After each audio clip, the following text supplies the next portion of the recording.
This one's When You're Here.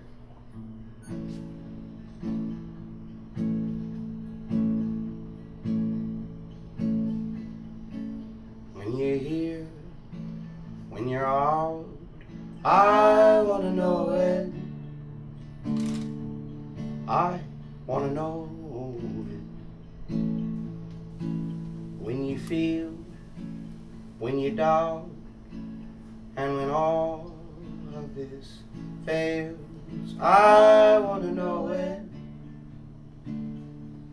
I wanna know it.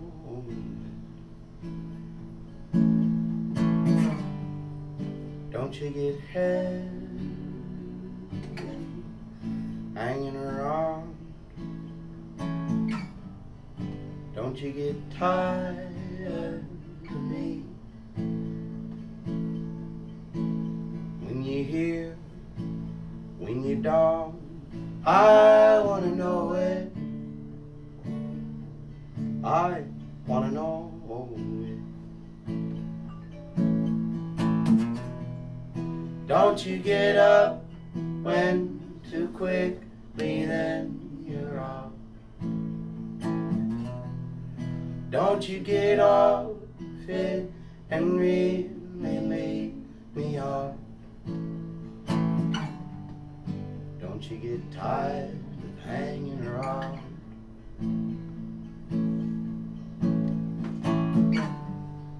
Don't you get tired of me in the south?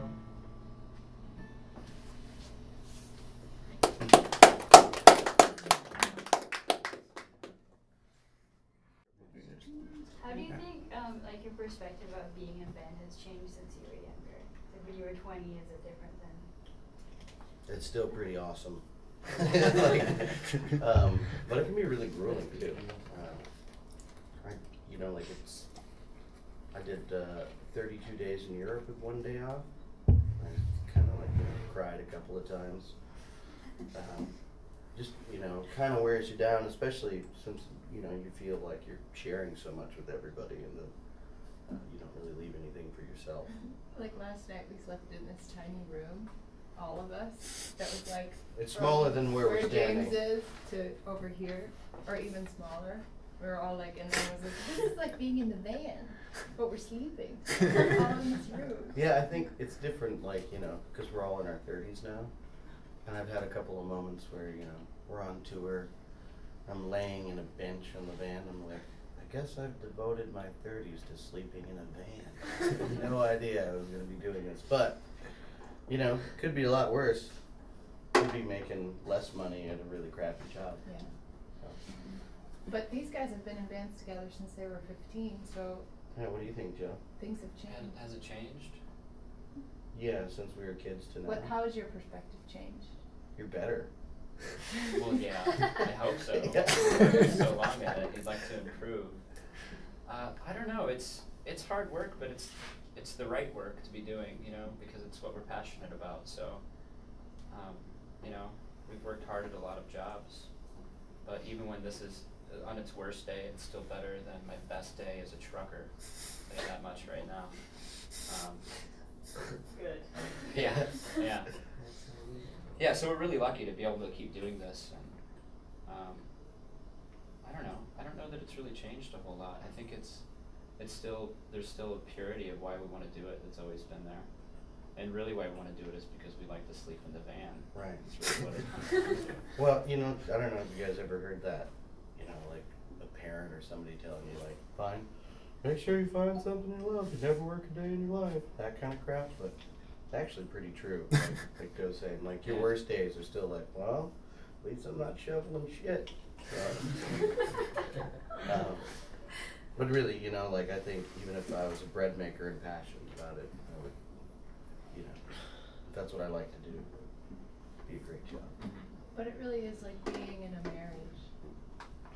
Like a 5-way marriage. Like more than marriage.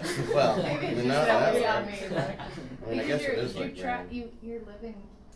I mean, it was different when we were just playing in Denver and we would play every now and then. But now we travel together and live together in tiny rooms. And you have to, you know, like everybody kind of knows each other's emotions and good days and bad days, and when you should not talk to that person that day, or, you know. Or when that person needs coffee. Yeah. So yeah. Anybody want coffee?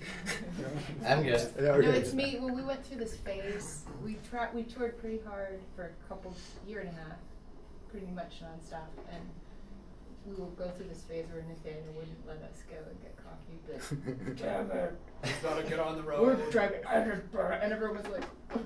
But I wouldn't eat breakfast, He and I didn't didn't need need to it. have coffee. He didn't And understand. I didn't get it that it was ruining everybody else's day. That's I would like have been saying, fine like- if I would have had breakfast and coffee. And I was like, I'm fine. What's wrong with you guys? I ate an apple. We fought it out for a long time, for like a year and a half. That's just an example. But we like came to this point where, and Pat wasn't with us then, but now we've come to this point where I feel like I told these guys the other day, this is my favorite tour that we've done, because everyone's happy and everyone's like communicating. Well, you're not ever happy, but everyone's, you know, so I think like for me, that's what it means to be in a band, is that you really are, this is your family, I guess. It sounds cheesy, but you're traveling together, so you have to be able to be honest with each other. Well, you learn little things on the road too of what to do and what not to do. Like, just Never because go a to venue White- gives you a yeah. deli tray every night, you shouldn't take it with you for fear you won't have any food the next day, because you end up with a cooler full of rotting roast beef or something. And you should never go to White Castle after. You should never go to White Castle Ever. after. No, you think it rules until you're in a band with 5 other people that ate a 30 case. And you're like, oh. Yeah. But that doesn't sound very romantic, but to me, like, that's my perspective of it. You know, it's a trade-off, though, I think, in some ways, for us to really try to do what we're doing, because we're not really making money doing this, like, just enough to get by. But Patrick, for instance, the 4 of us, except for Nathaniel, have a band, and we're about to go on our first tour, and we were kind of questioning whether we should do it or not. We just barely haven't, we're finishing an EP on the road. It was a real surprise to get offered the tour. And we were kind of questioning it, and Patrick said, you know, I don't, because Patrick gives voice lessons and guitar, and that's kind of his day job when he's not on the road, but he made a good point to us that, you know, like, he's not working these kinds of jobs and preparing his life to be really flexible so that he can't take these opportunities to go tour the West Coast for 2 weeks in spring, you know. So it's kind of a trade-off, you know, like, it's nice not having a 9-to-5 job, but it's also kind of scary sometimes, and you really have to just push with everything you've got to, like, you know, keep going, even though there's not a lot of security in what you're doing, you know. But it pays off. If worst comes to worst, we can always all just move in together. Yeah. That would be the worst case scenario.